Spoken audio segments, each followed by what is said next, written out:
Hello friend, welcome to my YouTube channel education tech SK. तो आज मैं लेकर आ गया हूँ साइंस का धमाकेदार episode previous year question chapter wise. आज हम लोग देखेंगे यांत्रिकी यानी कि मैकेनिज्म का अगला पार्ट 2 लेकर आए हैं। इसके पहले का आप लोग पार्ट 1 वीडियो नहीं देखे हैं तो प्लीज़ डिस्क्रिप्शन में लिंक दिया गया है, पहले पार्ट 1 जाके देखिए, तब आपको बेहतर समझ में आएगा। ठीक है, तो आज लेकर आए हैं पार्ट 2 वीडियो, यांत्रिकी यानी कि मैकेनिज्म का पार्ट 2 वीडियो है। इसमें हम लोग 100 से ज़्यादा क्वेश्चन को कवर करेंगे। तो चलिए बिना समय गंवाए स्टार्ट करते हैं ये आज का सेशन। ठीक है, तो आज का पहला प्रश्न है कि क्रिकेट का खिलाड़ी तेजी से आती हुई बॉल को क्यों अपने हाथों को पीछे खींचकर पकड़ता है। ठीक है, कह रहा है कि क्रिकेट का जो खिलाड़ी है अगर जो तेजी से गेंद आ रही है तो वह अपने हाथों को पीछे की ओर खींच लेता है, उसके बाद गेंद को पकड़ता है। तो ऐसा क्यों करता है? तो ऐसा इसलिए करता है कि बॉल जो है विश्राम की स्थिति में आ सकती है, इसलिए वो अपने हाथों को पीछे की ओर खींच लेता है। चलिए थोड़ा देखते हैं इसके बारे में। न्यूटन के दूसरे नियम से संवेग परिवर्तन की दर लगाए गए बल के समानुपाती होता है। ठीक है, कहने का मतलब है कि न्यूटन के गति का दूसरा नियम जो है वो कहता है कि संवेग परिवर्तन की दर लगाए गए बल के समानुपाती होता है। ठीक है, चलते हैं अगला प्रश्न पे। अगला प्रश्न है कि बल गुणनफल है। बल किसका गुणनफल है? तो बल जो होता है द्रव्यमान और त्वरण का गुणनफल होता है। इसका सूत्र होता है, बल का सूत्र मात्र यूनिट होता है न्यूटन होता है। ठीक है, तो F बराबर होता है ma। ठीक है, जहाँ F बल है, m द्रव्यमान है और a त्वरण है। ठीक है, तो बल का जो गुणनफल ये है, बल का गुणनफल जो है वो द्रव्यमान और त्वरण पर निर्भर करता है। ठीक है, चलते हैं इसके बारे में थोड़ा देखते हैं। कह रहा है कि चंद्रमा जो है पृथ्वी का एकमात्र उपग्रह है। अगर जो आपसे पूछेगा कि पृथ्वी का एकमात्र उपग्रह का नाम क्या है तो वह हो जाएगा चंद्रमा। ठीक है, चंद्रमा पर गुरुत्वाकर्षण का मान पृथ्वी के गुरुत्वाकर्षण का मान 1/6 है। कह रहा है, यानी कहने का इसका मतलब है कि चंद्रमा पर जो गुरुत्वाकर्षण का मान है वो पृथ्वी के गुरुत्वाकर्षण का मान का 1/6 होता है। इसलिए किसी भी पिंड को चंद्रमा से पृथ्वी पर स्थानांतरित करने पर उसका भार बढ़ता है, लेकिन मात्रा अपरिवर्तित रहती है। ठीक है, फिर कहता है कि कम गुरुत्वाकर्षण के कारण चंद्रमा पर वायुमंडल का अभाव होता है। वहाँ पर चंद्रमा पर कम गुरुत्वाकर्षण के कारण वहाँ पर वायुमंडल का नहीं के बराबर पाया जाता है। ठीक है, तो कहता है कि चंद्रमा पर दिन का तापमान जो है 100 डिग्री सेल्सियस तथा रात का तापमान 180 डिग्री सेल्सियस होता है। अगर आपसे पूछे कि चंद्रमा पर दिन में टेम्परेचर कितना होता है तो 100 डिग्री सेल्सियस होता है, अगर रात में पूछे टेम्परेचर तो 180 डिग्री सेल्सियस होता है। ठीक है, फिर कह रहा है कि चंद्रमा का आकार जो है पृथ्वी के आकार का 1/4 है। अगर आपसे पूछे कि चंद्रमा का जो आकार है पृथ्वी के आकार का कितना है, चंद्रमा का जो आकार है वो पृथ्वी के आकार का 1/4 है। ठीक है, तो आगे कहता है कि चंद्रमा के प्रकाश को पृथ्वी पर आने में 1.25 सेकेंड लगता है। चंद्रमा के जो प्रकाश है वो पृथ्वी तक आए में उसको 1.25 सेकेंड लगता है। पृथ्वी के चारों ओर परिक्रमण के अलावा चंद्रमा अपनी धुरी पर भी घूर्णन करता है। कहने का मतलब है कि कह रहा है कि पृथ्वी का तो परिक्रमा लगाता ही है और फिर अपने धुरी पर भी घूर्णन करता रहता है, यानी घूमते रहता है, अपने केंद्र पर भी घूमते रहता है। आगे कहता है कि चंद्रमा का मात्र 59% भाग ही पृथ्वी से दिखाई देता है, यानी 41% भाग पृथ्वी से नहीं दिखाई देता है, 59% भाग ही दिखाई देता है, फिर भी वो गोलाकार दिखते हैं। तो चलते हैं अगला प्रश्न पे। अगला प्रश्न है कि जब कोई व्यक्ति चंद्रमा पर उतरता है तो उसके शरीर में उपस्थित पदार्थ की मात्रा में परिवर्तन होता है। यानी कहने का मतलब है कि कोई भी व्यक्ति जब चंद्रमा पर जाएगा तो उसके शरीर में जितना उपस्थित पदार्थ है उसकी मात्रा में बदलाव होने लगेगा। ठीक है, चलते हैं अगला क्वेश्चन पे। अगला प्रश्न है कि यदि हम भूमध्य रेखा से ध्रुवों की ओर जाते हैं तो गुरुत्वीय त्वरण का मान क्या होगा? यानी भूमध्य रेखा से अगर जो ध्रुव की ओर जाते हैं तो गुरुत्वीय त्वरण का जो मान होगा बढ़ जाएगा। ठीक है, भूमध्य रेखा से ध्रुव की ओर जैसे जैसे जाएंगे तो उसका गुरुत्वीय त्वरण का मान बढ़ता जाता है। चलिए इसके बारे में थोड़ा देखते हैं। बोल रहा है कि वेट W बराबर mg, यानी वेट बराबर द्रव्यमान गुणे गुरुत्वीय त्वरण। G है गुरुत्वीय त्वरण, m है द्रव्यमान, W है वेट। यानी कह रहा है कि ध्रुवों पर G का जो मान है अधिकतम होता है, इसलिए सभी स्थानों पर समान भार में द्रव्यमान का मान समान होता है। ठीक है, चलते अगला प्रश्न पे। अगला प्रश्न है कि शरीर का जो वजन है ध्रुवों पर अधिकतम होता है। शरीर का जो वजन है ध्रुव पर सबसे ज़्यादा होता है। चलिए इसके बारे में थोड़ा देखते हैं। कह रहा है कि मानव का जो शरीर का भार ध्रुव पर अधिकतम होता है। मानव के शरीर का जो भार है वो ध्रुव पर अधिक होता है, तो गुरुत्वीय त्वरण का मान ध्रुवों पर सबसे अधिक। मानव के शरीर का जब भार ध्रुव पर अधिक होगा तो इसलिए वहाँ गुरुत्वीय त्वरण का मान भी सबसे अधिक होगा, तथा भूमध्य रेखा पर सबसे कम होने के कारण मानव शरीर बटा पिंड का भार ध्रुव पर अधिक होता है। ठीक है, तथा भूमध्य रेखा पर शून्य होता है। मानव के शरीर और पिंड के जो भार है ध्रुव पर अधिक होगा और भूमध्य रेखा पर शून्य होगा। ठीक है, चलते हैं अगला प्रश्न पे। अगला प्रश्न है कि व्यक्ति पृथ्वी की सतह की तुलना में चंद्रमा की सतह पर अधिक ऊंचा क्यों उछल सकता है? कोई भी व्यक्ति है वो पृथ्वी की सतह की तुलना में चंद्रमा की सतह पर सबसे ज़्यादा क्यों उछल पाता है? तो इसका कारण है चंद्रमा में गुरुत्वाकर्षण के कारण त्वरण की पृथ्वी की तुलना में कम होता है। यानी कहने का मतलब है चंद्रमा में गुरुत्वाकर्षण के कारण, चंद्रमा में गुरुत्वाकर्षण होता है, उसके कारण त्वरण जो है पृथ्वी की तुलना में कम होता है। त्वरण है पृथ्वी की तुलना में कम होता है, इसीलिए व्यक्ति जो है पृथ्वी की सतह पर की तुलना में चंद्रमा की सतह पर सबसे ज़्यादा उछलता है। चलिए चलते हैं अगला प्रश्न पे, थोड़ा इसके बारे में देख लेते हैं। सेम वही है, रिपीट हुआ है, इसके पहले जो देखे थे पीछे देख लीजिएगा। ठीक है, चलते हैं अगला प्रश्न पे। अगला प्रश्न है कि 20 kg के वजन को गर्मी के ऊपर 1 मीटर की ऊंचाई पर पकड़े रखने के लिए किया गया कार्य कितना होता है? यानी कह रहा है कि 20 किलोग्राम वजन को गर्मी के ऊपर 1 मीटर की ऊंचाई पर पकड़ के रखने के लिए उसका किया गया कार्य कितना होता है? तो किया गया जो कार्य है शून्य होता है, शून्य जूल होता है। चलिए इसके बारे में थोड़ा देख लेते हैं। बोल रहा है कि कार्य बराबर होता है E into S cos theta, यानी कार्य यानी W बराबर E कॉस थीटा होता है। यानी व्यक्ति के द्वारा बल लगाया गया मगर वस्तु द्वारा कोई विस्थापन तय नहीं किया गया। यानी कहने का मतलब है कि कोई भी व्यक्ति के द्वारा बल लगाया गया लेकिन वस्तु द्वारा कोई विस्थापन तय नहीं किया गया, अर्थात इसका विस्थापन शून्य हो जाएगा, जिससे कार्य भी शून्य हो जाएगा। जब विस्थापन शून्य हो गया तो कार्य तो ऑटोमेटिक शून्य हो जाएगा। इसलिए चलते हैं अगला प्रश्न पे। आपका अगला प्रश्न है कि एक व्यक्ति की दीवार को धक्का देता है, एगो व्यक्ति जो है वो दीवार को धक्का देता है लेकिन उसे विस्थापित करने में असफल रहता है, तो वह क्या करेगा? यानी वह कोई भी कार्य नहीं करेगा। कहने का मतलब है कि कोई भी व्यक्ति है, मान लीजिए ये चिंटू पिंटू कोई भी व्यक्ति है, अगर जो वह अपने हाथों से किसी दीवार को धक्का दे रहा है, अगर दीवार वहाँ से टस मस नहीं हुआ तो उसका कार्य कितना होगा? वो शून्य होगा, मतलब कोई कार्य नहीं किया। चलिए इसके बारे में थोड़ा देखते हैं। आपका अगला प्रश्न है कि पहाड़ी पर चढ़ता हुआ कोई व्यक्ति आगे की ओर झुक जाता है क्यों? कह रहा है कि अगर जो कोई व्यक्ति पहाड़ पर चढ़ रहा है तो आगे की ओर क्यों झुक जाता है? तो आगे की ओर इसलिए झुकता है स्थायित्व बढ़ाने के लिए। ठीक है, वो अपने आप को लेबल करने के लिए वह आगे की ओर झुक जाता है, क्योंकि सीधा चलेगा तो पीछे की तरफ गिर जाएगा। चलिए चलते हैं अगला प्रश्न पे।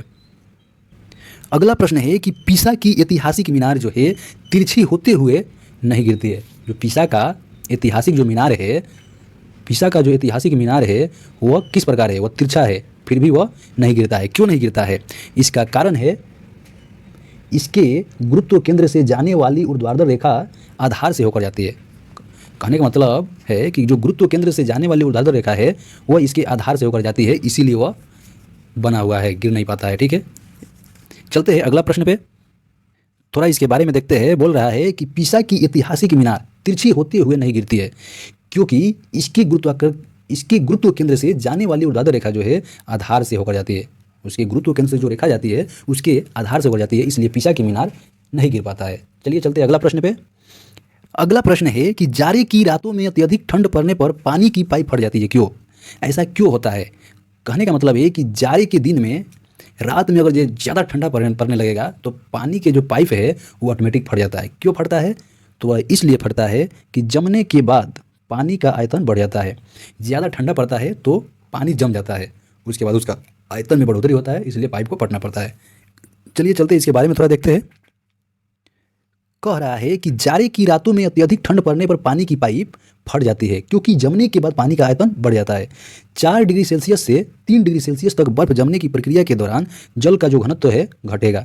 4 डिग्री सेल्सियस से 3 डिग्री सेल्सियस तक वो बर्फ़ के जो है जमने की प्रक्रिया के दौरान जल का जो घनत्व है वह घट जाएगा और जल के आयतन में उसका घनत्व घट जाएगा और उसका आयतन बढ़ जाएगा, इसलिए पाइप फट जाता है। चलिए चलते हैं अगला प्रश्न पे। आपका अगला प्रश्न है कि पानी से भरी डॉट लगी बोतल जमने पर टूट जाएगी क्यों? पानी से भरी डॉट लगी बोतल, यानी डॉट मीन्स ढक्कन लगी बोतल, जमेगा अगर तो वह टूट जाएगी। क्यों टूटेगा? तो इसका सही आंसर हो जाएगा कि जमने पर जो जल का आयतन है वो बढ़ेगा। ठीक है, जल का आयतन बढ़ेगा तो उसको बाहर निकलने का जगह नहीं मिलेगा, तो उसको फाड़ के निकलेगा। ठीक है, इसलिए बोतल फट जाएगा। चलिए इसके बारे में थोड़ा देखते हैं। कह रहा है कि 4 डिग्री सेल्सियस से 3 डिग्री सेल्सियस तक बर्फ जमने की प्रक्रिया के दौरान जल का जो घनत्व होगा वो घटेगा और जल के आयतन में वृद्धि होगी, इसलिए वो पाइप फट जाता है। चलिए चलते हैं अगला प्रश्न पे। अगला प्रश्न है जल के आयतन में क्या परिवर्तन होगा यदि तापमान 9 डिग्री सेल्सियस से गिराकर 3 डिग्री सेल्सियस कर दिया जाता है? यानी कहने का मतलब है कि कह रहा है कि जल के जो आयतन में कौन सा परिवर्तन होगा अगर जे उसके टेम्परेचर को 9 डिग्री सेल्सियस से घटाकर यानी गिराकर 3 डिग्री सेल्सियस तक कर जाता है तो आयतन पहले घटेगा और बाद में बढ़ेगा। अगर जो कहने का इसका मतलब है कि जल के कहने का मतलब है यदि टेम्परेचर को 9 डिग्री सेल्सियस से गिराकर 3 डिग्री सेल्सियस तक कर जाता है तो उसका आयतन जो है पहले घटेगा उसके बाद बढ़ेगा। ठीक है, चलते हैं इसके बारे में थोड़ा देखते हैं। कह रहा है कि जल का जो घनत्व है 4 डिग्री सेल्सियस ताप पर सबसे अधिक होता है, अतः जल का घनत्व जल का जो आयतन है वो सबसे कम होता है क्योंकि घनत्व आयतन के व्युत क्रमानुपाती होता है। जो घनत्व है वो आयतन के व्युत क्रमानुपाती होता है, इसलिए 9 डिग्री सेल्सियस से 4 डिग्री सेल्सियस तक घनत्व के बढ़ने के कारण आयतन जो है वह घट जाएगा, जबकि 4 डिग्री सेल्सियस से 3 डिग्री सेल्सियस तक बर्फ जमने की प्रक्रिया के दौरान जल का घनत्व घटेगा और जल के आयतन में वृद्धि होगा। इस प्रक्रिया के दौरान जो भी हो रहा है तो जल का जो घनत्व है वो घट रहा है और आयतन में वृद्धि हो रहा है। ठीक है, चलते हैं अगला प्रश्न पे। अगला प्रश्न है कि एक झील में तैरने वाली इस्पात की नाव के लिए नाव द्वारा विस्थापित पानी का भार कितना होता है।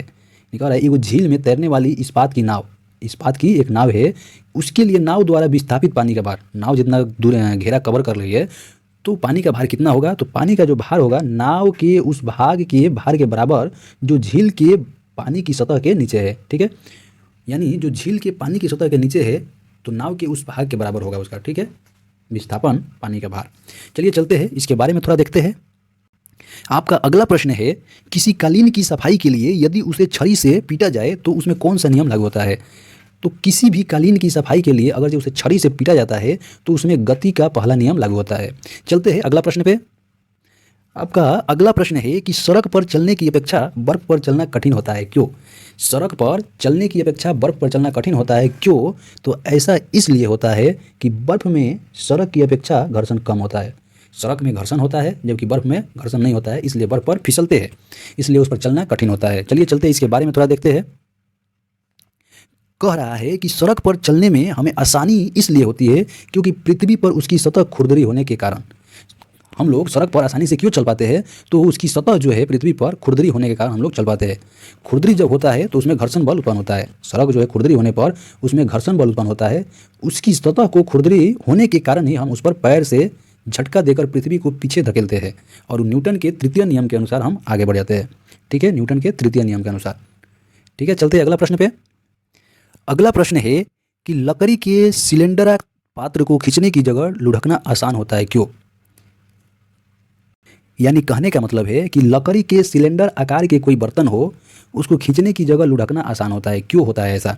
तो ऐसा इसलिए होता है क्योंकि लुढ़कन अवस्था घर्षण बल फिसलन अवस्था के घर्षण बल की तुलना में बहुत कम होता है। ऐसा इसलिए होता है कि लुढ़कन अवस्था जो है घर्षण बल फिसलन अवस्था के घर्षण बल की तुलना में सबसे कम होता है, इसलिए लकड़ी के सिलेंडर आकार के बर्तन को खींचने की जगह लुढ़काना आसान होता है।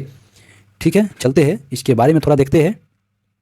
कह रहा है कि लकड़ी के सिलेंडर आकार के पात्र को खींचने की जगह लुढ़कना आसान होता है क्योंकि लुढ़कन अवस्था घर्षण बल फिसलन अवस्था के घर्षण बल की तुलना में बहुत कम होता है। यानी लुढ़कन अवस्था का घर्षण बल है वो फिसलन अवस्था के घर्षण बल की तुलना में बहुत कम होता है, इसलिए उसको लुढ़कना आसान होता है। चलते हैं अगला प्रश्न पे। आपका अगला प्रश्न है कि एक नदी में चलता हुआ जहाज समुद्र में आता है तब जहाज का स्तर जो है क्या होगा। तो जहाज का स्तर है थोड़ा ऊपर आ जाएगा। ठीक है, यानी कहने का मतलब है कि एक नदी में चलता हुआ जहाज, एक नदी है उसमें कोई जहाज चल रहा है, जहाज समुद्र में आएगा। नदी में कोई चलता चलता जहाज जब समुद्र में आएगा तो जहाज का स्तर थोड़ा सा ऊपर उठ जाएगा। ठीक है, चलते हैं अगला क्वेश्चन में या इसके बारे में थोड़ा जानकारी लेते हैं। कह रहा है कि एक नदी में चलता हुआ जहाज समुद्र में आता है तब जहाज का स्तर थोड़ा ऊपर हो जाता है। चलिए चलते हैं अगला प्रश्न पे। आपका अगला प्रश्न है कि लोहे की कील पारे में क्यों तैरती है। लोहा के जो कील है वो पारे में क्यों तैरती है जबकि यह पानी में डूब जाती है। गजब यार, सही बात है। बोल रहा है कि लोहे की जो कील है वो पारा में तैरने लगती है लेकिन पानी में जब उसको डाला जाता है तो डूब जाती है। तो ऐसा क्यों होता है। तो ऐसा इसलिए होता है क्योंकि लोहे का जो घनत्व है पानी से अधिक है। लोहा का जो घनत्व है पानी से अधिक है तथा पारे से कम है। लोहा का जो घनत्व है पानी से अधिक होगा तो वह डूब जाएगा और पारा से कम है इसलिए वह उसमें तैरने लगता है। ठीक है, चलते हैं इसके बारे में थोड़ा देखते हैं। कह रहा है कि लोहे का जो घनत्व पानी से अधिक होता है तथा पारे से कम होता है। लोहा का जो घनत्व है पानी से अधिक होता है तथा पारे से कम, यदि किसी वस्तु का घनत्व द्रव के घनत्व से अधिक हो तो उस वस्तु डूब जाएगी। ठीक है, वस्तु का जो घनत्व है द्रव के घनत्व से अधिक होगा तो वस्तु ऑटोमेटिक डूबेगा। कहने का मतलब है कि अगर जो द्रव का घनत्व कम हो जाएगा, अगर जो नाव का घनत्व ज़्यादा हो जाएगा तो उस पर प्रेशर बनाएगा, ऑटोमेटिक वो डूबेगा उसमें। ठीक है, और कह रहा है कि वस्तु का घनत्व उसके द्रव्यमान के समानुपाती होता है। ठीक है, चलते हैं अगला प्रश्न पे। आपका अगला प्रश्न है कि जब एक ठोस पिंड को पानी में डुबोया जाता है तो उसके भार में ह्रास होता है, यह ह्रास कितना होता है? यानी कहने का मतलब है कि कोई भी एक ठोस पिंड को पानी में जब डुबोया जाता है तो उसके भार में कुछ कमी होता है, तो यह कमी जो है कितना होता है? तो यह कमी जो है आपका विस्थापित पानी के भार के बराबर होता है, विस्थापित पानी के भार के बराबर होता है। चलिए इसके बारे में थोड़ा देखते हैं। कह रहा है कि जब एक ठोस पिंड को पानी में डुबाया जाता है तो उसके भार में कमी होती है, तो यह जो कमी विस्थापित पानी के भार के बराबर होती है। चलते हैं अगला प्रश्न पे। आपका अगला प्रश्न है, बर्फ जो है पानी में तैरती है परंतु एल्कोहल में डूब जाती है, क्यों ऐसा होता है? कहने का मतलब है कि बर्फ जो है पानी में तैरने बर्फ को जब पानी में डाला जाता है तो तैरने लगती है, लेकिन उसी को जब एल्कोहल यानी दारू में डाला जाएगा तो वह उसमें डूब जाएगी। तो ऐसा इसलिए होता है कि बर्फ का जो घनत्व है वो पानी के घनत्व से कम होता है, इसलिए उस पर तैरने लगता है, और एल्कोहल के घनत्व से ज़्यादा होता है इसलिए उसमें डूब जाता है। यानी इसका आंसर हो जाएगा ऑप्शन नंबर डी, यानी बर्फ पानी से हल्की होती है, बर्फ जो है पानी से हल्की होती है तथा एल्कोहल से भारी होती है, इसीलिए वह पानी में तैरता है और एल्कोहल में डूब जाता है। चलिए चलते इसके बारे में थोड़ा देखते हैं। कह रहा है कि एल्कोहल का बर्फ से कम है तो इसलिए बर्फ पानी में तैरता है। एल्कोहल का जो घनत्व है वो बर्फ से कम है इसीलिए वो पानी में तैरने लगता है और एल्कोहल में डूब जाता है। सारे तैरने वाले वस्तुओं में यही घनत्व के सिद्धांत का उपयोग होता है। ठीक है, एल्कोहल का बर्फ से कम है तो इसलिए बर्फ पानी में तैरता है। एल्कोहल का जो घनत्व है वो बर्फ से कम है, एल्कोहल यानी दारू का जो घनत्व है बर्फ से कम है, यानी बर्फ का ज़्यादा है, इसलिए बर्फ पानी में तैरता है, बर्फ पानी में तैरता है और एल्कोहल में डूब जाता है। ठीक है, चलते हैं अगला प्रश्न पे। आपका अगला प्रश्न है कि स्टील की गोली पारे में तैरती है, क्यों? स्टील की जो गोली है वो पारा में तैरने लगती है, क्यों तैरती है? तो इसका आंसर हो जाएगा पारे का जो घनत्व है स्टील की अपेक्षा अधिक होता है। पारा जो है उसका घनत्व स्टील की अपेक्षा अधिक होता है, इसलिए वह स्टील की गोली पारे में तैरने लगती है। ठीक है, चलते हैं अगला, इसके बारे में थोड़ा देख लेते हैं। कह रहा है कि स्टील की गोली पारा पर इसलिए तैरती है क्योंकि उसका घनत्व कमरा के तापमान पर लगभग 8 ग्राम प्रति सेंटीमीटर होता है। पारा के घनत्व 13.5 ग्राम प्रति घन सेंटीमीटर होता है। तो कहने का मतलब है कि उसका घनत्व जो है कमरा के तापमान पर लगभग इतना होता है, उसके तापमान से कम होता है, मतलब सघन पारा पर विरल स्टील तैरता है। विरल यानी कम स्टील तैरता है। ठीक है, चलते हैं अगला प्रश्न पे। आपका अगला प्रश्न है कि एक लोहे की गेंद पारद या मरकरी से भी भरी बाल्टी में गिराई जाती है। कह रहा है कि एक लोहे की गेंद पारद या मरकरी के से भरी बाल्टी में गिराया जाता है। एक बाल्टी है वो पारद से भरा हुआ है या मरकरी से भरा हुआ है, उसमें वो लोहे की गेंद को गिराया जाता है तो क्या होता है? तो वो जो है पारे की सतह पर तैरने लगती है। पारा की सतह पर लोहे का जो गेंद है पारा की सतह पर तैरने लगता है। चलिए इसके बारे में थोड़ा देखते हैं विस्तार से। कह रहा है कि एक लोहे की गेंद पारद या मरकरी से भरी बाल्टी में गिराई जाती है तो यह पारा की सतह पर तैरने लगता है। चलते हैं अगला प्रश्न पे। अगला प्रश्न है किस तापमान पर जल का घनत्व अधिकतम होता है? कौन से तापमान पर जल का घनत्व अधिकतम होता है? तो 4 डिग्री सेल्सियस पर जल का घनत्व सबसे अधिक होता है। ठीक है, चलिए इसके बारे में थोड़ा जानकारी लेते हैं।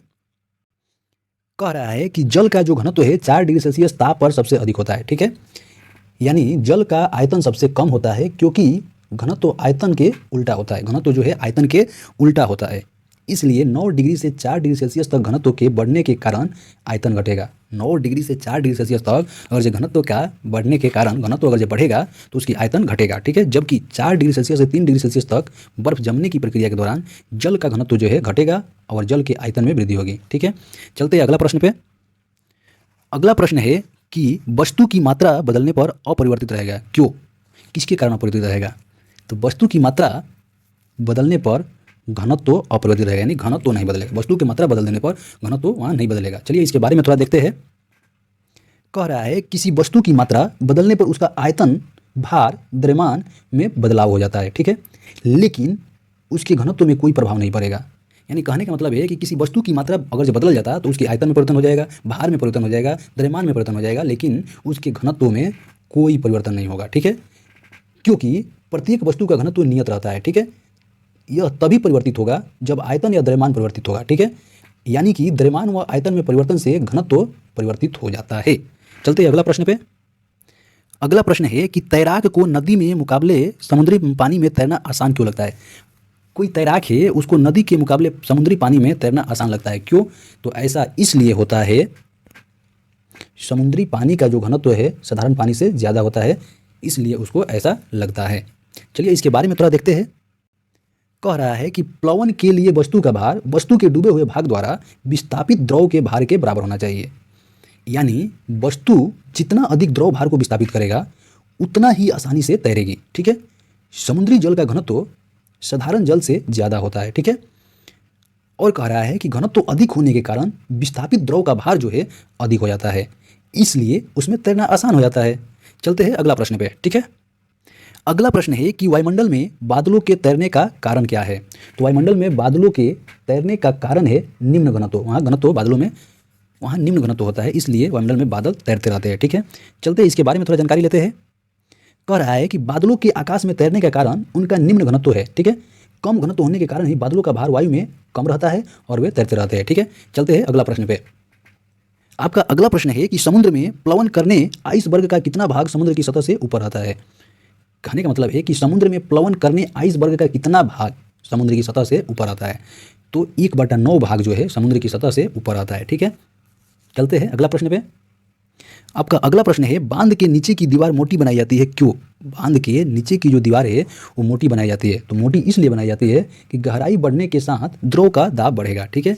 गहराई अगर जब बढ़ेगा उसके साथ द्रव का दाब बढ़ेगा, इसलिए बांध के नीचे की दीवार को मोटी बनाई जाती है। चलिए इसके बारे में थोड़ा देख लेते हैं।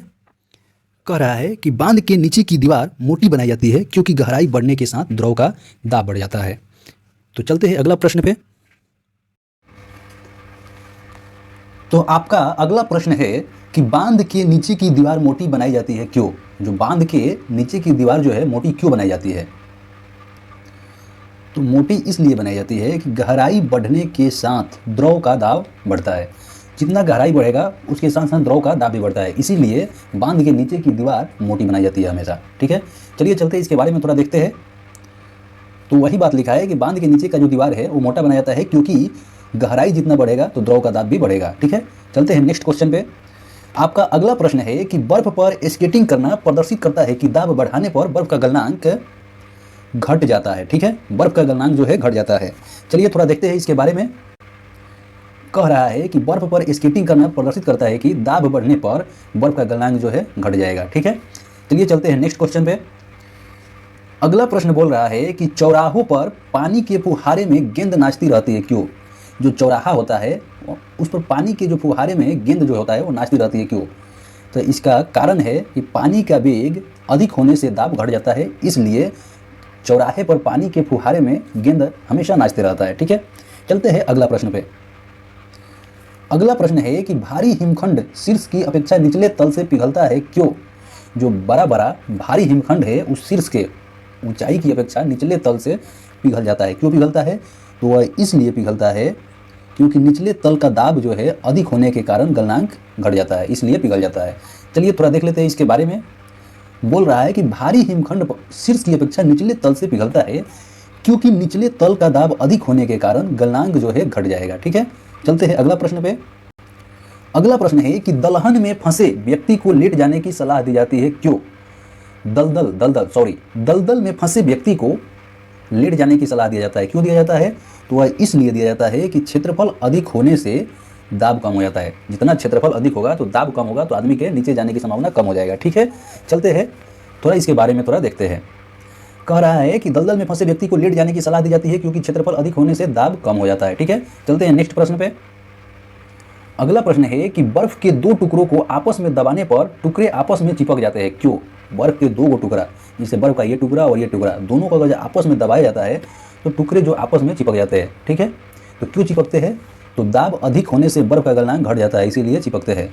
और दाब अधिक हो जाता है तो बर्फ का गलनांक जो है वह कम हो जाता है।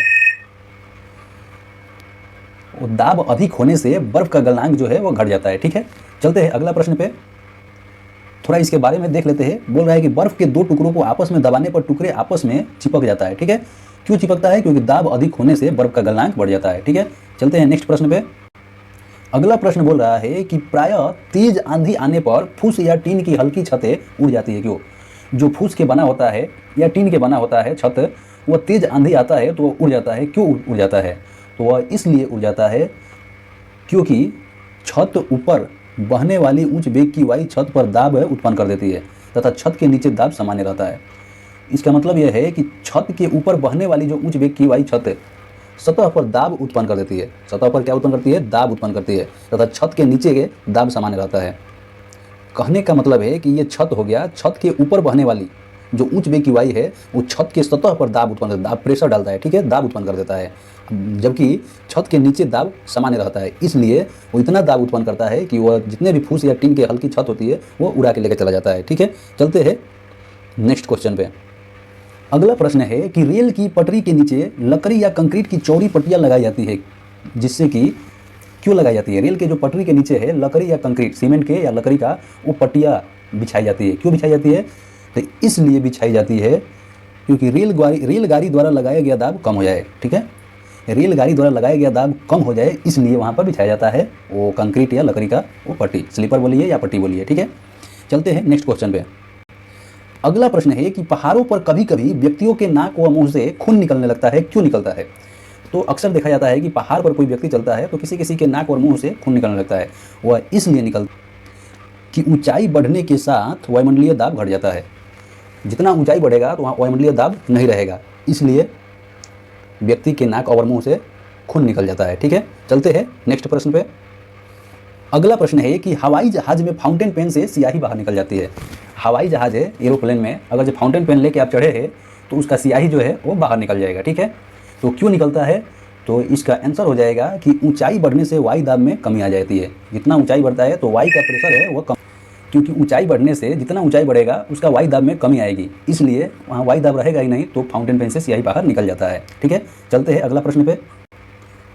अगला प्रश्न है कि यदि पृथ्वी का द्रव्यमान वही रहे और त्रिज्या 1% कम हो जाए, ये पृथ्वी है इसका द्रव्यमान वही रहे और त्रिज्या जो है उसका त्रिज्या जो है 1% कम हो जाए, तो पृथ्वी के तल पर गुरुत्वीय त्वरण का मान कितना हो जाएगा? तो पृथ्वी के तल पर गुरुत्वीय त्वरण का मान 2% बढ़ जाएगा। ठीक है, कहने का मतलब है कि पृथ्वी का द्रव्यमान वही रहेगा और त्रिज्या अगर जाइए, त्रिज्या हो गया केंद्र से खींची गई रेखा को त्रिज्या कहते हैं। ठीक है, तो त्रिज्या अगर जो 1% बढ़ रहा है, ठीक है, तो पृथ्वी के तल पर उसका गुरुत्वीय मान 2% बढ़ जाता है। चलिए चलते हैं नेक्स्ट क्वेश्चन पे। अगला प्रश्न है कि ऊंचाई की जगहों पर पानी 100 डिग्री सेल्सियस के नीचे के तापमान पर क्यों उबलता है? ऊंचाई की जगहों पर पानी जो है 100 डिग्री सेल्सियस के नीचे के तापमान पर उबल जाता है, लेकिन सामान्य जगह पर 100 डिग्री सेल्सियस पर ही उबलता है। ऊंचाई पर है तो वह उससे कम ही डिग्री सेल्सियस पर क्यों उबल जाता है? इसका कारण हो जाएगा आपका क्योंकि वायुमंडलीय दाब कम हो जाता है अतः उबलने का बिंदु नीचे आ जाता है। कहने का मतलब है कि वहाँ पर वायुमंडलीय दाब जो है कम हो जाता है, इसलिए उबलने का जो बिंदु है, उसका उबलने का जो क्रम बोलते हैं या बिंदु बोलिए, वह नीचे आ जाता है। ठीक है, और कम डिग्री सेल्सियस पर ही उबल जाता है। चलिए चलते हैं अगला प्रश्न पे, थोड़ा उसके बारे में जान लेते हैं। बोल रहा है कि ऊंचाई पर जाने पर खाना देर से पकता है। जितना ऊंचाई पर जाएंगे तो खाना देर से पकता है, क्योंकि दबाव कम हो जाने के कारण जल का क्वथनांक जो है, बॉइलिंग पॉइंट कम हो जाता है। जल का क्वथनांक कम हो जाता है और जल कम तापमान पर ही उबलने लगता है। ठीक है, यानी कहने का मतलब है कि ऊंचाई पर अगर जो जाते हैं तो वहाँ पर खाना देर से पकेगा, लेकिन जल कम टेम्परेचर पर उबल जाएगा। ठीक है, वहाँ क्वथनांक जो है कम हो जाता है, इसलिए जल का टेम्परेचर कम टेम्परेचर पर उबलने लगता है। ठीक है, चलते हैं अगला प्रश्न पे। अगला प्रश्न है कि साबुन के बुलबुले के अंदर का दाब, साबुन के बुलबुले के अंदर का दाब जो है वायुमंडलीय दाब से अधिक होता है। ठीक है, चलिए चलते हैं अगला प्रश्न पे। उससे पहले थोड़ा उसके बारे में जान लेते हैं। कह रहा है कि साबुन के बुलबुले के अंदर का दाब वायुमंडलीय दाब से अधिक होता है, तो साबुन के घोल के बुलबुले के अंदर दाब अधिक के साबुन के घोल के पृष्ठ तनाव पर तथा साबुन के बुलबुले की त्रिज्या पर निर्भर करेगा। ठीक है, चलते हैं अगला प्रश्न पे। अगला प्रश्न है कि हम दलदली सड़कों पर क्यों फिसलते हैं? दलदल वाले सड़क पर हम क्यों फिसलते हैं? इसका कारण क्या है? इसका कारण है घर्षण की कमी। दलदल वाले सड़क पर घर्षण नहीं होता है, इसलिए वहाँ हम फिसल जाते हैं। चलिए चलते हैं अगला प्रश्न पे। अगला प्रश्न है कि जब बैरोमीटर का पारा अचानक गिर जाए तो यह किस बात का द्योतक है? तो जब बैरोमीटर का पारा अचानक गिर जाता है तो आंधी का झंझावात की संभावना होती है। ठीक है, आंधी आने की संभावना होती है। चलिए चलते हैं अगला प्रश्न पे। अगला प्रश्न है कि हाइड्रोजन से भरा हुआ पॉलीथीन का एक गुब्बारा पृथ्वी के तल से छोड़ा जाता है, तो वायुमंडल की ऊंचाई पर जाने से क्या होगा? तो वायुमंडल की ऊंचाई से जाने से गुब्बारे का आमाप जो है वृद्धि होगी, गुब्बारे के आयाम में वृद्धि होगी। ठीक है, आमाप बोलिए या आयाम बोलिए, गुब्बारे के आयाम में वृद्धि होगी। चलिए चलते हैं अगला प्रश्न पे, थोड़ा इसके बारे में जानकारी ले लेते हैं। कह रहा है कि जैसे जैसे गुब्बारा वायुमंडल में ऊंचाई की ओर बढ़ता है, वैसे वैसे वायुमंडल में वायु का दबाव एवं घनत्व क्रमशः कम होते जाता है। इस प्रकार एक विशेष ऊंचाई पर एक ऐसी स्थिति आती है जहां पर वायु का दबाव एवं घनत्व का अत्यंत कम हो जाता है, अतः गुब्बारे के आमाप में वृद्धि हो जाती है। ठीक है, चलते हैं नेक्स्ट क्वेश्चन पे। अगला प्रश्न है कि समतल की अपेक्षा पर्वतों पर सांस लेना क्यों कठिन होता है। समतल की अपेक्षा पर्वतों पर सांस लेना क्यों कठिन होता है? तो सांस लेना इसलिए कठिन होता है कि ऊंचाई के बढ़ने पर वायु दाब घट जाता है। ऊंचाई के बढ़ने पर वायु दाब जो है घट जाएगा और ऑक्सीजन की आवश्यकता बढ़ जाएगी। ठीक है, इसलिए समतल की अपेक्षा पर्वतों पर सांस लेना कठिन हो जाता है। चलते हैं इसके बारे में थोड़ा देख लेते हैं। कह रहा है कि समतल की अपेक्षा पर्वतों पर सांस लेना कठिन होता है क्योंकि ऊंचाई के बढ़ने पर वायु दाब घट जाता है और ऑक्सीजन की आवश्यकता बढ़ जाती है। चलिए चलते हैं अगला प्रश्न पे। अगला प्रश्न है कि जब 14 वायु दाब मापी को किसी ऊंचे पर्वत पर ले जाया जाता है तो नालिका में पारा गिर जाता है। क्यों गिर जाता है? तो नालिका में पारा इसलिए गिरता है क्योंकि वहां पर वायुमंडलीय दाब निम्न होता है, इसलिए नालिका में वो पारा जो है वो गिर जाता है। चलते हैं अगला प्रश्न पे। इससे पहले इसके बारे में थोड़ा देख लेते हैं। बोल रहा है कि जब 14 वायु दाब मापी को किसी ऊंचे पर्वत पर ले जाया जाता है तो नालिका में पारा गिर जाता है क्योंकि वहां पर वायुमंडलीय दाब निम्न होता है। चलिए चलते हैं अगला प्रश्न पे। अगला प्रश्न है कि उड़ान से पहले हवाई जहाज दौड़ मार्ग पर दौड़ाया जाता है। उड़ान से पहले हवाई जहाज को वो रनिंग मार्ग पर दौड़ाया जाता है। क्यों दौड़ाया जाता है? तो इसलिए दौड़ाया जाता है कि कार्यकारी वायु दाब बढ़ाने के लिए, जो कार्य करने वाला वायु दाब है उसको बढ़ाने के लिए हवाई जहाज को उड़ान से पहले हवाई जहाज दौड़ मार्ग पर दौड़ाया जाता है क्योंकि कार्यकारी वायु दाब बढ़ाने के लिए। ठीक है, चलते हैं इसके बारे में थोड़ा देख लेते हैं। आपका अगला प्रश्न है कि हाइड्रोजन से भरा रबर का गुब्बारा वायु में ऊपर जाकर फट जाता है। क्यों फट जाता है? वो हाइड्रोजन से भरा रबर का जो गुब्बारा है वायु में जब ऊपर जाता है तो फट जाता है, तो वह इसलिए फटता है, वायु दाब घट जाता है इसलिए फट जाता है। ठीक है, चलते हैं इसके बारे में थोड़ा देख लेते हैं। कह रहा है कि हाइड्रोजन से भरा रबर का गुब्बारा वायु में ऊपर जाकर फट जाता है क्योंकि वायु दाब घट जाता है। चलिए चलते हैं अगला प्रश्न पे। अगला प्रश्न है कि प्रेशर कुकर में खाना कम समय में क्यों पकता है। जो प्रेशर कुकर है उसमें खाना जल्दी क्यों पकता है? तो इसका कारण है कि अधिक दाब के कारण उबलते पानी का ताप बढ़ जाता है। वहाँ दाब इतना अधिक हो जाता है कि उबलते जो पानी है उसका ताप ऑटोमेटिक टेम्परेचर है वो बढ़ जाता है, इसलिए प्रेशर कुकर में खाना जल्दी पक जाता है। चलिए इसके बारे में थोड़ा देखते हैं। कह रहा है कि प्रेशर कुकर में खाना जल्दी पकता है क्योंकि खाना पकने के दौरान बनने वाली भाप इसमें बाहर नहीं निकल पाती है। ठीक है, आंच के कारण जैसे जैसे पानी का क्वथनांक बढ़ता है वैसे वैसे कुकर के अंदर का दबाव या प्रेशर भी बढ़ता जाता है। कहने का मतलब है कि आंच के कारण, जो आंच उसमें जलता है उसके कारण जैसे जैसे पानी का जो क्वथनांक है वो बढ़ेगा तो वैसे वैसे कुकर के अंदर का दबाव या प्रेशर भी बढ़ने लगता है। यही भाप धीरे धीरे कुकर में मौजूद खाद्य पदार्थ पर दबाव बनाने लगता है जिससे वो जल्दी पक जाता है। ठीक है, चलते हैं अगला प्रश्न पे। अगला प्रश्न है कि सूर्य पर ऊर्जा का निर्माण होता है। सूर्य पर ऊर्जा का निर्माण होता है नाभिकीय संलयन द्वारा। ठीक है, चलिए इसके बारे में थोड़ा देखते हैं।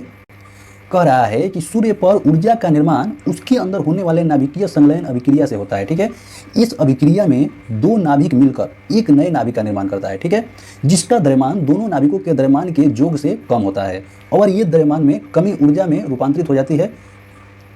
चलते हैं अगला प्रश्न पे। अगला प्रश्न है कि सूर्य की ऊर्जा उत्पन्न होती है, तो सेम क्वेश्चन है, नाभिकीय संलयन द्वारा उत्पन्न होती है। चलिए चलते हैं नेक्स्ट प्रश्न पे।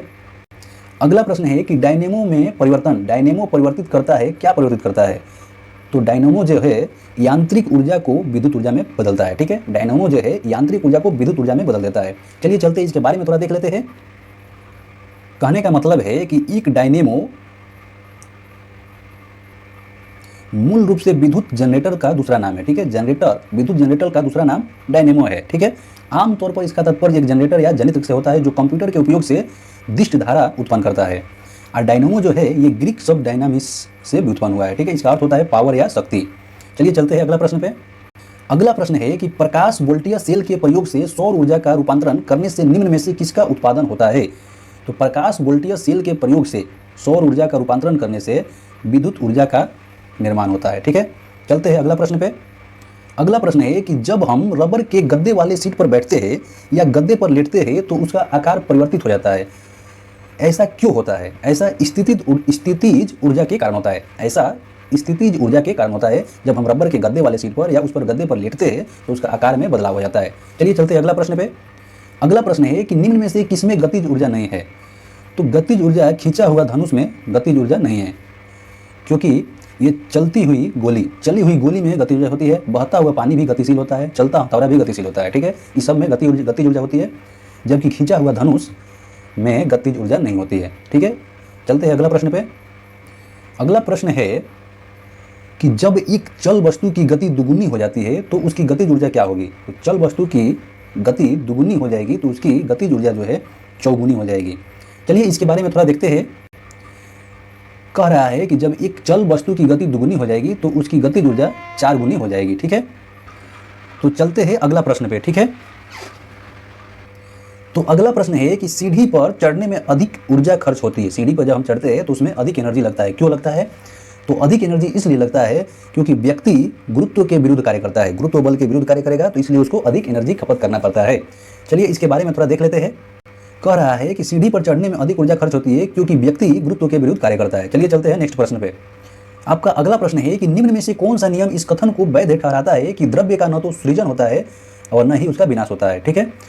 तो ऊर्जा संरक्षण का सिद्धांत, ऊर्जा संरक्षण का नियम कहता है कि द्रव्य का न तो सृजन होता है और न ही उसका विनाश होता है। चलिए चलते हैं अगला प्रश्न पे।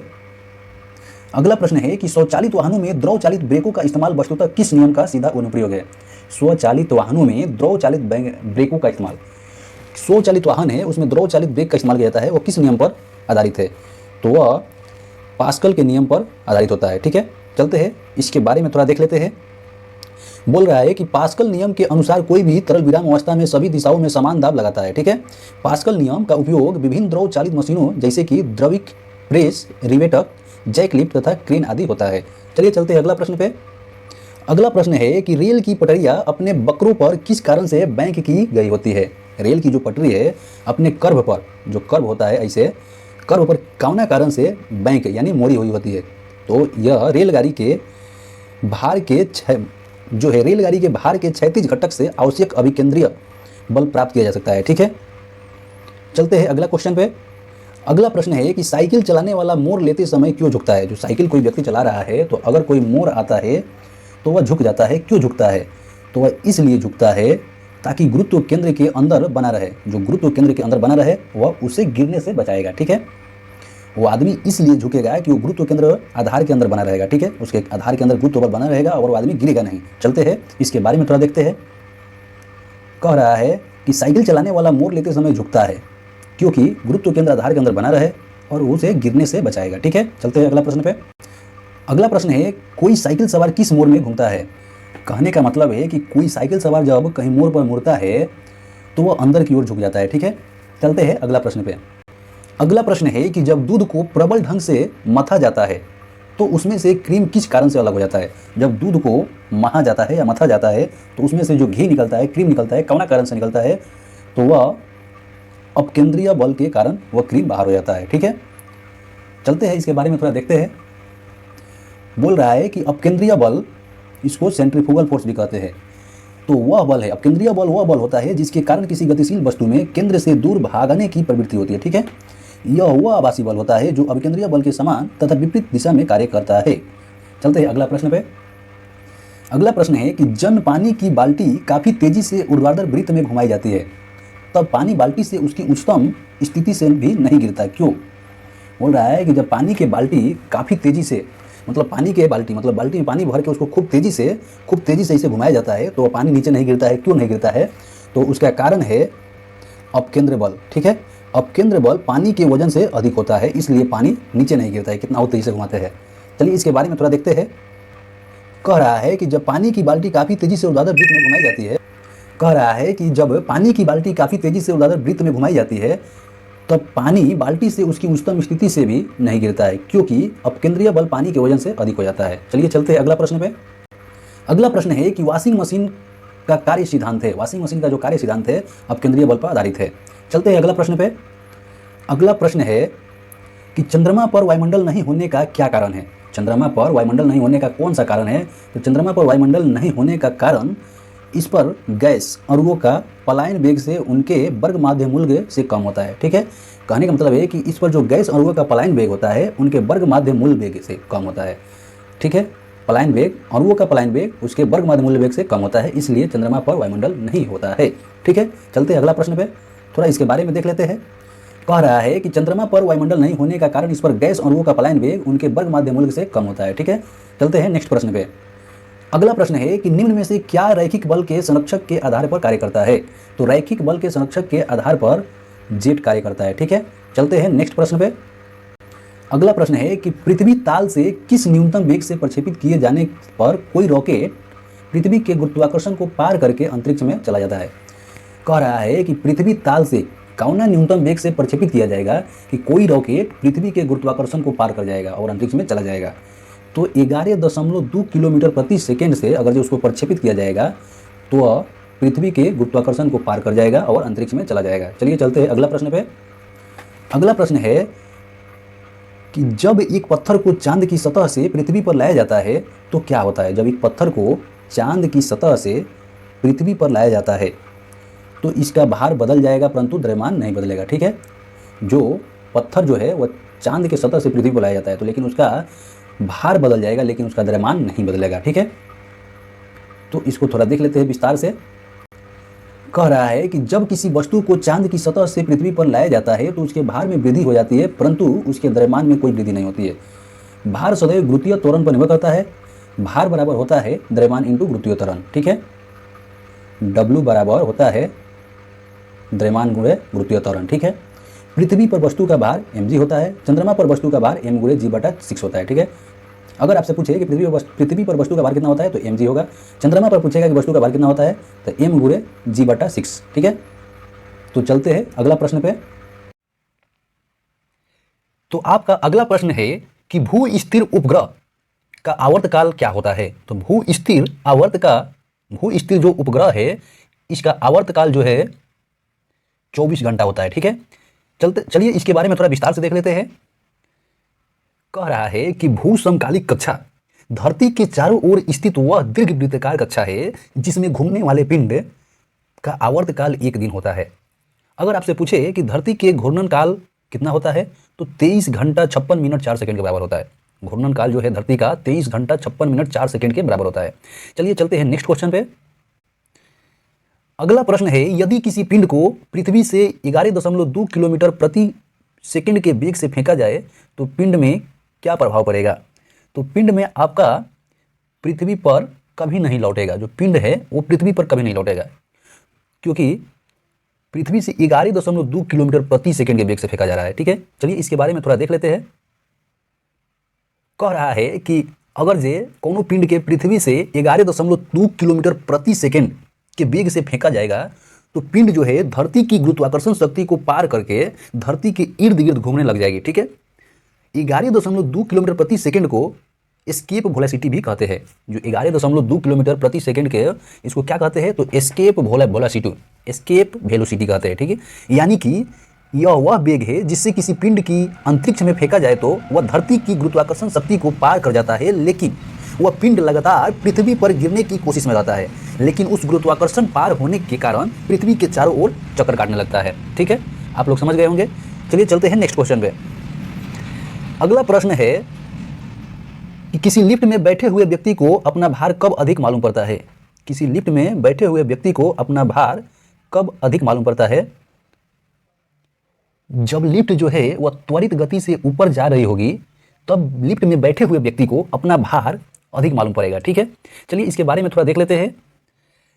कह रहा है कि मनुष्य लिफ्ट के त्वरण के साथ ऊपर जाते समय अपना भार महसूस करता है। ठीक है, जब लिफ्ट एक समान वेग से ऊपर या नीचे गति करती है तो लिफ्ट में स्थित पिंड के भार में कोई परिवर्तन नहीं महसूस होता है, इसलिए वो मनुष्य जो है लिफ्ट में अपना भार अधिक महसूस करता है। ठीक है, चलते हैं नेक्स्ट क्वेश्चन पे।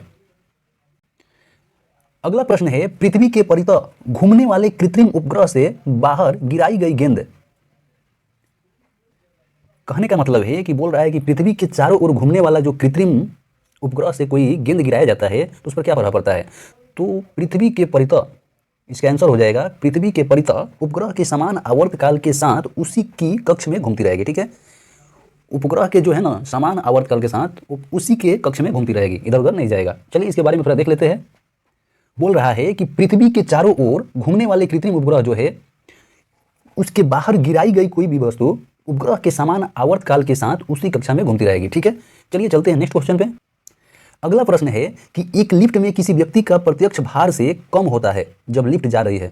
कह रहा है कि जब लिफ्ट ऊपर की तरफ जा रहा है तो व्यक्ति को लगता है कि मेरा भार कम है, ठीक है। तो इसका सटीक आंसर होगा कि त्वरण के साथ नीचे जाने के कारण, ठीक है, त्वरण के साथ नीचे जाता है इसीलिए उसको लगता है कि व्यक्ति का प्रत्यक्ष भार से कम, ठीक है। चलते हैं इसके बारे में थोड़ा देखते हैं। कह रहा है कि जब लिफ्ट जो है त्वरित गति से नीचे की ओर जा रही होती है तो लिफ्ट में स्थित किसी व्यक्ति का प्रत्यक्ष भार जो है उसके वास्तविक भार से कम महसूस होता है, ठीक है। किसी तल पर हमारा भार उस ताल द्वारा हमारे ऊपर लगाए गए प्रतिक्रिया बल के बराबर होता है, ठीक है। अब लिफ्ट त्वरित गति से नीचे की ओर आती है तो लिफ्ट द्वारा हमारे ऊपर आरोपित जो प्रतिक्रिया बल है उसका मान हमारे वास्तविक भार से कम हो जाता है, इसलिए हमें लगता है कि अपना भार कम लगने लगता है, ठीक है। चलते हैं नेक्स्ट क्वेश्चन पे। अगला प्रश्न है किसी तुल्यकाली उपग्रह की पृथ्वी की सतह से ऊंचाई लगभग कितनी होती है। ऊंचाई यानी ऊंचाई कितनी होती है। तो तुल्यकारी उपग्रह के पृथ्वी की सतह से ऊंचाई जो है 36,000 किलोमीटर होता है। चलिए चलते हैं नेक्स्ट क्वेश्चन पे। अगला प्रश्न है कि टेनिस की गेंद मैदान की अपेक्षा किसी पहाड़ी पर अधिक ऊंची उछलती है, क्यों, ऐसा क्यों होता है। बोल रहा है कि टेनिस का जो गेंद होता है वो समतल मैदान के तुलना में वो पहाड़ी पर अगर जो उसको उछाला जाए तो अधिक ऊंचा उछलता है। तो इसका कारण होता है कि पर्वत पर पृथ्वी का गुरुत्वीय त्वरण कम होता है, इसलिए टेनिस का गेंद जो है मैदान की अपेक्षा पहाड़ी पर अधिक ऊंची उछलती है, ठीक है। चलते हैं नेक्स्ट क्वेश्चन पे। अगला प्रश्न है यदि पृथ्वी का गुरुत्वाकर्षण बल अचानक लुप्त हो जाता है तो निम्न में से कौन सा परिणाम सही होगा। कह रहा है कि पृथ्वी का जो गुरुत्वाकर्षण बल है वो अचानक से खत्म हो जाए यानी छिप जाए, लुप्त हो जाए, तो इनमें से कौन सा प्रभाव देखने को मिलेगा। तो ऑप्शन नंबर ए आपका सही आंसर हो जाएगा। वस्तु का भार शून्य हो जाएगा, ठीक है। गुरुत्वाकर्षण बल जब अचानक लुप्त हो जाएगा तो वस्तु का भार शून्य हो जाएगा लेकिन द्रव्यमान उसका वही रहेगा, ठीक है। चलते हैं इसके बारे में थोड़ा डिटेल से देखते हैं। कह रहा है कि यदि पृथ्वी का गुरुत्वाकर्षण बल अचानक लुप्त हो जाता है तो वस्तु का भार जो है शून्य हो जाएगा लेकिन द्रव्यमान जो है वही रहेगा। आपको तो पता ही है कि किसी वस्तु का भार W बराबर mg होता है, जहाँ की यदि g का मान 0 लेते हैं यानी गुरुत्वीय त्वरण का मान अगर 0 लेते हैं तो W बराबर 0 हो जाएगा, पूरा भार जो है 0 हो जाएगा। गुरुत्वीय त्वरण जहाँ 0 होगा, शून्य होगा, तो उसका भार भी शून्य हो जाएगा। इस प्रकार हम देखते हैं कि जब कोई व्यक्ति पृथ्वी पर हो तो उसका द्रव्यमान वही रहेगा और चंद्रमा पर जब होगा तो वही रहेगा, ठीक है। पृथ्वी पर जब होगा तो उसका द्रव्यमान वही रहेगा और चंद्रमा पर हो तो भी वही रहेगा उसका द्रव्यमान, ठीक है। लेकिन उसका भार में कमी बेसी का आएगा, ठीक है। उसका भार चंद्रमा पर उसके पृथ्वी पर जो भार था उसका 1/6 हो जाएगा, ठीक है। चलते हैं नेक्स्ट क्वेश्चन पे। अगला प्रश्न है कि पृथ्वी के गुरुत्वाकर्षण का कितना भाग चंद्रमा के गुरुत्वाकर्षण के सबसे नजदीक है। तो पृथ्वी के गुरुत्वाकर्षण का 1/6 भाग चंद्रमा के गुरुत्वाकर्षण के नजदीक है। चलिए इसके बारे में थोड़ा देख लेते हैं डिटेल से। बोल रहा है कि अगर पृथ्वी का गुरुत्वाकर्षण बल जो है अचानक, ये तो देख लिए क्वेश्चन, सॉरी, लेकिन उसका आंसर वही होगा जो बता रहे थे। अगर पृथ्वी का गुरुत्वाकर्षण जो बल है अचानक लुप्त हो जाएगा तो वस्तु का भार शून्य हो जाएगा, ठीक है। और ये जो 1/6 हो जाता है ना चंद्रमा का भार, उसके पृथ्वी पर जो है भार था उससे 1/6 हो जाता है। चलिए चलते हैं नेक्स्ट क्वेश्चन पे। अगला प्रश्न है कि लोलक की आवर्तकाल क्या होता है। तो लोलक का जो आवर्तकाल है लंबाई के ऊपर निर्भर करता है। लोलक का जो आवर्तकाल होता है वो लंबाई के ऊपर निर्भर करता है। चलिए इसके बारे में थोड़ा डिटेल से देखते हैं। कह रहा है कि लोलक द्वारा माध्य स्थिति के दोनों ओर एक चक्कर लगाने में लगा समय आवर्तकाल कहलाता है। अगर जो आपसे पूछे कि आवर्तकाल किसे कहते हैं तो लोलक द्वारा माध्य स्थिति के दोनों ओर एक चक्कर लगाने में जितना समय लगेगा उसको आवर्तकाल कहते हैं और इसको टी से प्रदर्शित किया जाता है। आवर्तकाल का मात्रक जो होता है सेकेंड होता है। चलिए चलते हैं नेक्स्ट क्वेश्चन पे। अगला प्रश्न है कि लोलक घड़ियां गर्मियों में क्यों सुस्त हो जाती है। क्वेश्चन पूछ रहा है कि लोलक घड़ियां जो है गर्मी के मौसम में सुस्त क्यों हो जाती है। तो इसका कारण है कि लोलक की लंबाई बढ़ जाती है जिससे इकाई दोलन में लगा समय बढ़ जाता है, ठीक है। लोलक की जो है लंबाई बढ़ जाएगी तो इकाई दोलन में लगा हुआ समय वो बढ़ जाएगा ऑटोमेटिक, ठीक है। चलिए इसके बारे में थोड़ा देख लेते हैं। कह रहा है कि गर्मियों में लोलक की लंबाई बढ़ जाने से दोलन का समय भी बढ़ जाता है, ठीक है। लोलक की लंबाई अगर बढ़ेगा तो दोलन का समय भी बढ़ जाएगा, ठीक है। और बोल रहा है कि ऊष्मीय प्रसार के कारण लोलक की लंबाई बढ़ने से आवर्तकाल भी बढ़ जाएगा जिससे घड़ी सुस्त हो जाती है, ठीक है। चलते हैं नेक्स्ट क्वेश्चन पे। अगला प्रश्न है कि किसी सरल लोलक की लंबाई 4% बढ़ा दी जाए तो उसका आवर्तकाल कितना हो जाएगा। तो किसी सरल लोलक की लंबाई जो है 4% बढ़ाया जाएगा तो उसका आवर्तकाल 2% बढ़ जाएगा, ठीक है। चलिए इसके बारे में थोड़ा देख लेते हैं। बात वही है, वही बोल रहा है कि सरल लोलक की लंबाई अगर 4% बढ़ाया जाएगा तो उसका आवर्तकाल 2% बढ़ जाएगा। चलिए चलते हैं नेक्स्ट क्वेश्चन पे। अगला प्रश्न है कि यदि लोलक की लंबाई 4 गुनी कर दी जाए तो लोलक के झूलने का समय क्या होगा? तो लोलक की लंबाई अगर 4 गुने किया जाएगा तो लोलक के झूलने का समय जो है 2 गुना हो जाएगा। ठीक है, चलते हैं नेक्स्ट प्रश्न पे।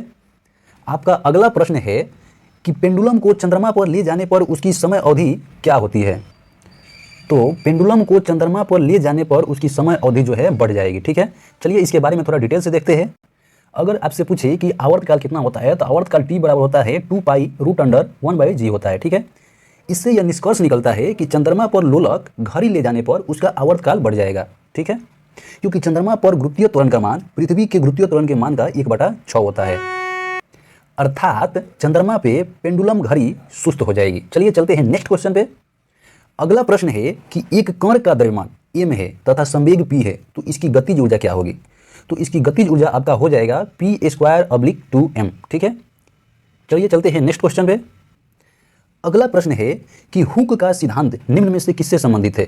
हुक का जो सिद्धांत है प्रत्यास्थता से संबंधित है। चलिए इसके बारे में थोड़ा देखते हैं।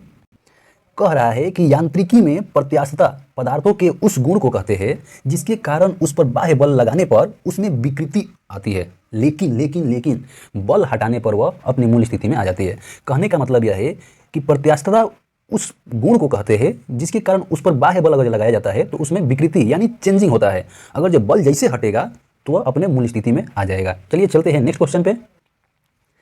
अगला प्रश्न है कि तेल की एक छोटी बूंद पानी पर फैल जाती है, क्यों फैलती है? तो इसका कारण है तेल का जो पृष्ठ तनाव अधिक होने के कारण तेल की छोटी सी बूंद पानी पर तैरने लगती है। चलिए चलते हैं इसके बारे में थोड़ा देखते हैं। कह रहा है कि तेल की एक छोटी बूंद जो है पानी पर फैल जाती है क्योंकि तेल का जो पृष्ठ तनाव अधिक होने के कारण। मिट्टी का तेल पानी के ऊपर इसलिए तैरता है क्योंकि उसका घनत्व पानी के घनत्व से कम होता है। जो ये मिट्टी का तेल है वो पानी के ऊपर इसलिए तैरता है क्योंकि मिट्टी का तेल का घनत्व जो है पानी के घनत्व से कम होता है, इसलिए वह तैरने लगता है।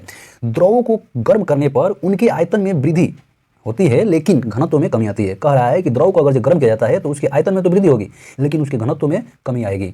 समुद्र के खारे पानी का घनत्व नदी के पानी के घनत्व से अधिक होता है। समुद्र के जो खारा पानी का घनत्व जो है वो नदी के पानी जो है उसके घनत्व से अधिक होता है। चलिए चलते हैं अगला प्रश्न पे। अगला प्रश्न है साबुन द्वारा निर्मलन का क्या सिद्धांत है? तो साबुन द्वारा निर्मलन का सिद्धांत को कहते हैं पृष्ठ तनाव। ठीक है, चलिए चलते हैं नेक्स्ट क्वेश्चन पे। अगला प्रश्न है कि वर्षा की बूंद का आकार गोलाकार किस कारण से होता है? तो वर्षा के बूंद के गोलाकार पृष्ठ तनाव के कारण होता है। चलिए इसके बारे में थोड़ा देखते हैं। कह रहा है कि पृष्ठ तनाव के कारण ही कोई भी द्रव न्यूनतम पृष्ठीय क्षेत्रफल रखने का प्रयास करता है। इसी के परिणाम स्वरूप वर्षा की जो बूंदे है गोलाकार रूप से धारण कर लेती है। ठीक है, चलिए चलते हैं नेक्स्ट क्वेश्चन पे। अगला प्रश्न है एक द्रव बूंद की प्रकृति गोल आकार लेने की होती है, इसका कारण क्या होता है? कोई भी द्रव बूंद की प्रकृति जो है वो गोल हो जाती है, क्यों होती है? तो वह गोल होने का इसका कारण है पृष्ठ तनाव। ठीक है, चलिए इसके बारे में थोड़ा देखते हैं। कह रहा है कि पानी के बूंदों को गोल होने का कारण पृष्ठ तनाव है। ठीक है, यूँ तो पानी जिस पात्र में बर्तन में रखा जाता है उसका आकार ले लेता है। कहा जाता है कि जो पानी जौना भी बर्तन में रखा जाएगा उसका आकार ले लेगा पृष्ठ तनाव के कारण, लेकिन जब वह स्वतंत्र रूप से गिरता है तो धार जैसा लगता है क्योंकि गुरुत्वाकर्षण शक्ति के कारण जैसे जैसे उसकी मात्रा धरती की ओर जाती है उसी क्रम में आकार लेती है। ठीक है, चलते हैं नेक्स्ट क्वेश्चन पे। अगला प्रश्न है कि स्थिर पानी में मिट्टी का तेल डालने पर मच्छर कम होता है, क्यों होता है कम? तो स्थिर पानी में मिट्टी का तेल डालने से मच्छर कम इसलिए होता है लार्वा के सांस में बाधा डालता है। जो मच्छर के लार्वा होता है उसमें उसके सांस में बाधा डालता है, इसलिए मच्छर कम वहाँ होते हैं। ठीक है, चलिए चलते हैं इसके बारे में देखते हैं। कह रहा है कि मच्छर पानी की सतह पर अंडे देते हैं। जो मच्छर जो है वो पानी की सतह पर ही अंडा देता है क्योंकि पानी का पृष्ठ तनाव अंडों के भार को संतुलित कर लेता है। पानी की सतह पर मिट्टी तेल डालने से पानी का पृष्ठ तनाव जो कम हो जाता है जिससे मच्छर के अंडे पानी में डूब जाते हैं, इसलिए वहाँ मच्छर नहीं बैठते हैं। चलिए चलते हैं नेक्स्ट क्वेश्चन पे। अगला प्रश्न है कि पानी से निकालने पर शेविंग ब्रश के बाल आपस में चिपक जाते हैं, इसका कारण क्या है? पानी से निकालने पर शेविंग ब्रश के बाल वो आपस में चिपकने का कारण है पृष्ठ तनाव। ठीक है, चलिए इसके बारे में थोड़ा देखते हैं। कह रहा है कि द्रव का स्वतंत्र पृष्ठ तनाव, द्रव जो है वो पृष्ठ सदैव तनाव में रहता है। द्रव का जो स्वतंत्र पृष्ठ सदैव तनाव में रहता है।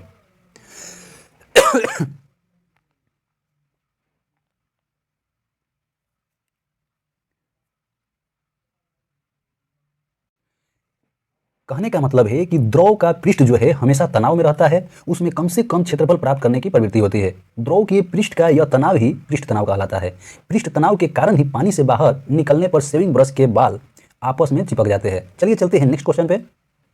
अगला प्रश्न है कि स्थिर गति से जा रही खुली कार में बैठा एक बालक गेंद को हवा में सीधे ऊपर फेंकता है। गेंद गिरती है, गेंद जो है उसके हाथ में गिरेगी। कहने का मतलब है कि स्थिर गति से अगर ये जा रही खुली कार में बैठा, एगो कार जा रही है, ठीक है, एक कार है वो जा रही है स्थिर गति से, ठीक है, उसमें एक बालक बैठा हुआ है और वह गेंद को सीधे हवा में फेंकता है, तो जो फिर गेंद वापस उसके हाथ में ही आएगा। ठीक है, चलिए चलते हैं इसके बारे में थोड़ा देखते हैं।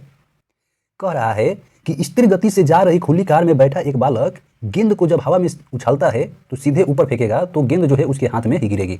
चलिए चलते हैं नेक्स्ट क्वेश्चन पे। आपका अगला प्रश्न है कि एक व्यक्ति पूर्णतः चिकने बर्फ के क्षैतिज समतल के मध्य में विराम स्थिति में है। न्यूटन के किस नियम का उपयोग करके वह अपने आप को तट तक ला सकता है? तो न्यूटन के तीसरे गति के नियम के अनुसार वह अपने आप को तट तक ला सकता है। चलिए इसके बारे में थोड़ा देख लेते हैं। बोल रहा है कि एक व्यक्ति जो है पूर्णतः चिकने बर्फ के क्षैतिज समतल के मध्य में विराम स्थिति में बैठा है। वह अब चाह रहा है तट के किनारे आने के लिए, तो वह न्यूटन के तीसरे नियम का उपयोग करेगा और अपने आप को तट तक लेके आ जाएगा। चलिए चलते हैं नेक्स्ट क्वेश्चन पे। अगला प्रश्न है, कपूर के छोटे छोटे टुकड़े जल की सतह पर क्यों मनाते हैं? कपूर के छोटे छोटे जो टुकड़े हैं जल की सतह पृष्ठ तनाव के कारण ही, कपूर के जो छोटे छोटे टुकड़े जो है जल की सतह पर पृष्ठ तनाव के कारण तैरते रहते हैं। ठीक है, चलिए चलते हैं नेक्स्ट क्वेश्चन पे। अगला प्रश्न है कि जब शुद्ध जल में डिटर्जेंट डाला जाता है तो पृष्ठ तनाव पर क्या असर पड़ेगा? तो पृष्ठ तनाव जो है उसका घट जाएगा। शुद्ध जल में, स्वच्छ जल में जब सर्फ डाला जाएगा तो उसका पृष्ठ तनाव को कम कर देता है, घट जाता है। ठीक है, चलते हैं नेक्स्ट क्वेश्चन पे। अगला प्रश्न है, साबुन को जल में घोलने पर पृष्ठ तनाव पर क्या असर पड़ेगा? साबुन को अगर जल में घोला जाएगा तो उसका पृष्ठ तनाव जो है घट जाएगा। ठीक है, चलिए इसके बारे में थोड़ा देखते हैं।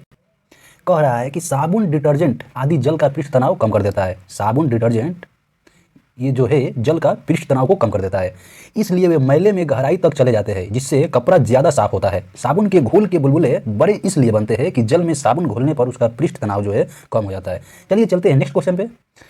अगला प्रश्न है कि संवातक कमरे की छत के निकट लगाए जाते हैं। संवातक जो है कमरे के छत के निकट लगाए जाते हैं। क्यों लगाया जाता है कमरे के छत के निकट? तो कमरे के छत के निकट इसलिए लगाया जाता है क्योंकि सांस में छोड़ी हुई गर्म हवा ऊपर उठती है और बाहर चली जाती है। ठीक है, चलिए इसके बारे में थोड़ा देख लेते हैं। कह रहा है कि संवातक जो है कमरे की छत के निकट लगाए जाते हैं क्योंकि सांस में छोड़ी हुई गर्म हवा ऊपर उठेगी और बाहर चली जाएगी। ठीक है, चलते हैं नेक्स्ट क्वेश्चन पे। अगला प्रश्न है कि कथन और कारण को समझना है। ठीक है, कथन कह रहा है कि अपमार्जक मैले कपड़ों से सफलतापूर्वक तेल व गर्द निकाल देता है, और कारण कह रहा है कि अपमार्जक जो है जल का पृष्ठ तनाव बढ़ा देता है। तो इसका सही उत्तर हो जाएगा ऑप्शन नंबर सी। ये जो है सही है लेकिन आर गलत है। कथन जो है सही है। कहने का मतलब है कि अपमार्जक जो है मैले कपड़ों से सफलतापूर्वक गंदगी को निकाल देता है। ठीक है, और दूसरा का जो कह रहा है कि अपमार्जक जल के पृष्ठ तनाव को बढ़ा देता है, तो पृष्ठ तनाव को बढ़ाता नहीं है बल्कि कम कर देता है। ठीक है, चलिए इसके बारे में थोड़ा देख लेते हैं। कह रहा है कि अपमार्जक जो है रासायनिक रूप से लंबी हाइड्रोकार्बन युक्त शोधन अभिकर्ता होते हैं। अपमार्जक जल की कठोरता के लिए उत्तरदायी आयनों में कैल्शियम एवं मैग्नीशियम के साथ अवक्षेप नहीं देते हैं। अपमार्जक जल के पृष्ठ तनाव को कम कर देता है। ठीक है, और अपमार्जक मिला जल कपड़े के धागों में सरलतापूर्वक घुस जाता है और जिससे कपड़ों का तेल एवं गंदगी सफलतापूर्वक जल के सहारे अलग हो जाता है। चलते हैं नेक्स्ट क्वेश्चन पे। अगला प्रश्न है कि अंतरिक्ष यात्री अंतरिक्ष में सीधे खड़े नहीं रह सकते। क्यों? अंतरिक्ष यात्री जो है अंतरिक्ष में सीधे खड़े क्यों नहीं रह पाते हैं? तो इसका कारण है गुरुत्व नहीं होता है, अंतरिक्ष में गुरुत्व नहीं होता है, इसलिए अंतरिक्ष यात्री अंतरिक्ष में सीधे खड़े नहीं हो पाते हैं। चलिए इसके बारे में थोड़ा देख लेते हैं। कह रहा है कि अंतरिक्ष यात्री अंतरिक्ष में सीधे खड़े नहीं रह सकते हैं क्योंकि वहां पर अंतरिक्ष में गुरुत्वाकर्षण नहीं होता है। ठीक है, तो मैं आशा करता हूं कि आप लोगों को ये पार्ट 2 वीडियो बेहद पसंद आया होगा। तो अगला वीडियो पार्ट 3 बहुत जल्द ही लाने वाला हूं। तो आप लोग अगर ये चैनल पर नए हैं तो प्लीज़ चैनल को सब्सक्राइब कर लीजिए, लाइक कर लीजिए और शेयर कर दीजिए। तो चलिए मिलते हैं नेक्स्ट वीडियो में, तब तक के लिए इतना ही, धन्यवाद।